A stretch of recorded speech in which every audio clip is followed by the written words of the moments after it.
Absolutely right, sir. We agree with you. All right. Quick question. Yeah. Right. Baba, next question. I feel move away from now. Me mo boya man notice e ma rí lórí àwọn programs wa tí àwọn ọ̀dọ́ wa even every cross section ló máa ń jáde.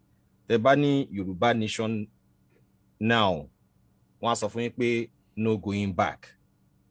Now, in a way, that is the mandate of the people. Ó yẹ ká wò bẹ́ẹ̀ yẹn pé nǹkan tó ọmọ Yorùbá fẹ́ nìyẹn. Now, and láti consider nǹkan tí ọmọ Yorùbá fẹ́. Yorùbá ni ọmọ Yorùbá ni ọ̀gá tó wà nínú ọkọ̀ yìí. Àwọn tó wà nídìí ship tán kan wà, they are working for the Yoruba people.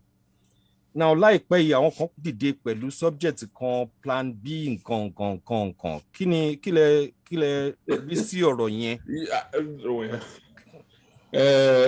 Ẹni tó bá ní ọmọ àlè Yorùbá, let me put it that way without wasting or missing word.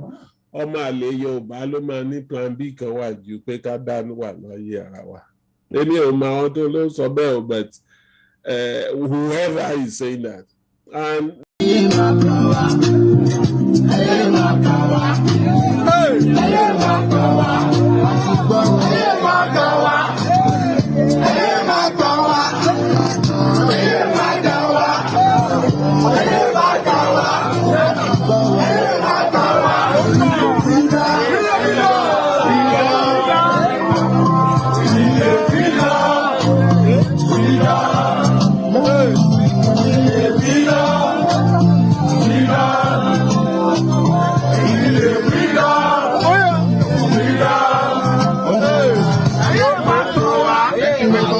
Yeah.